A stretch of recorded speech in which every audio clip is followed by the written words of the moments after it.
Okay, be honest with yourself for a second. You've told yourself you're going to start saving more money. What, 3 times this year? Maybe 4? You meant it every single time. You had a plan. You were motivated. And then the month happened. The bills hit. Something came up. You treated yourself a little because you worked hard, and by the time the 28th rolled around, there was nothing left to put away.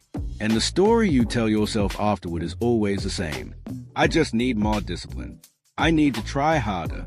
Next month I'll be better. Here's the thing, that story is wrong. And the fact that you keep believing it is actually the reason you keep ending up in the same place. You are not bad at saving money because you lack willpower. You are bad at saving money because you are playing a game that was designed for you to lose. And once you see how the design actually works, you can't unsee it. Let me show you. Think about how saving money works for most people. You get paid. The money lands in your checking account. You pay rent, utilities, car payment, subscriptions, everything that already has automatic withdrawals set up. You buy groceries.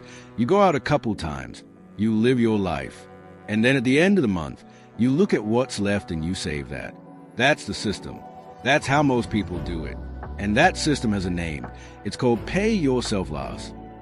And it almost never works, because there's virtually never anything meaningful left at the end of the month. Life expands to fill the money available, every single time. Now here's where the design piece really bites. A 2022 Federal Reserve report found that 36% of American adults would struggle to cover a $400 emergency with cash. Not $4,000, not $40,000, $400. And a separate Bankrate survey found that only 44% of Americans could cover a $1,000 emergency from savings. Less than half the country. These are not people who don't earn money. These are people operating under a broken system design and blaming themselves for it. Look, here's a perfect example of how powerful design is. In 2006, the U.S. Pension Protection Act changed the default enrollment setting for workplace 401k plans. Before the change, employees had to opt in to contribute. After the change, they were automatically enrolled unless they opted out. One simple default flip. Participation rates in some companies jumped from under 50% to over 90% overnight. Same employees, same salary, same discipline, different design, completely different outcome. That's not a small finding. That's the entire argument. The behavior didn't change. The environment did. Behavioral economists call this choice architecture. The way options are presented to you, what's a default, what requires effort, what's visible versus hidden, determines a behavior far more reliably than your intentions do. And the financial products you use every single day were designed with this in mind, just not in your favor. Your bank's checking account interface is built to make spending frictionless. One tap, the money's gone. Your savings account, usually buried 2 menus deep, with a transfer delay and a rate so low it barely registers as a reason to use it. The friction is asymmetric on purpose. Spending is easy. Saving is an afterthought. Your employer's default 401k contribution, if they even have one, is typically set at 3%. Not because research says 3% builds retirement security. It doesn't. Most financial planners recommend 15%. The default is 3% because it's low enough that employees don't opt out. The company's liability is managed. Your retirement isn't. And then there's subscriptions. Every single subscription you've ever signed up for made cancellation harder than signing up. The free trial requires a credit card. The cancel button is buried in account settings, not the app's homepage.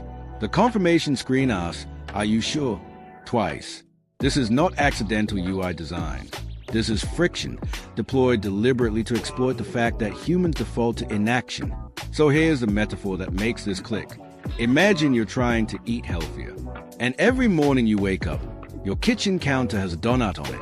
The fruit bowl is in a cabinet behind 2 locked doors, and your nutritionist charges you a $5 fee every time you call for advice. You would fail, not because you don't want to be healthy, but because the environment is stacked against every good decision you try to make. That is your financial environment right now. The donut is your checking account, one tap away. The fruit is your savings account, buried and frictionless in the wrong direction. And the financial advisor costs $200 an hour minimum. So what do you actually do? You redesign your environment. 3 specific changes. First, automate saving before you can spend it. Set up an automatic transfer from your checking to a separate savings or investment account on the same day your paycheck hits. Not the day after, the same day. You want that money gone before your brain registers it as spendable. This is called paying yourself first. It's the exact same mechanism as a 401k auto-enrollment, applied manually to your own life. Even $100 a paycheck, automated, builds a fundamentally different financial position than $500 saved manually when you remember to. Second, create friction between you and impulse spending. Delete the saved payment information from your most dangerous apps. Move shopping apps off your home screen. Make spending require more steps, not fewer. You are not fighting your discipline.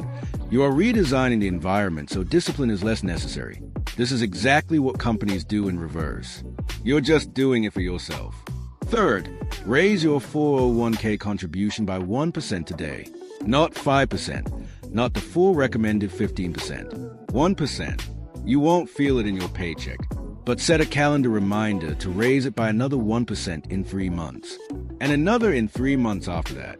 This is a Save More Tomorrow strategy developed by behavioral economists Thaler and Bonazzi, and studies show it consistently doubles retirement savings rates over a 5-year period without participants feeling the sacrifice. Here's the thing that I really want you to hold on to. You have been operating in a system that was not designed for your financial success. Your bank makes money when you spend. Your employer minimizes costs when your contribution default is low. Every subscription, every app, every retail experience you move through was architected to make your money flow in one direction, away from you. That's not a conspiracy. That's just business. But knowing it changes everything. Because now you understand that this was never a discipline problem. It was a design problem. And design problems have design solutions. You don't need more willpower. You need better defaults. Automate the saving. Add friction to the spending. Raise the contribution by 1% and keep going.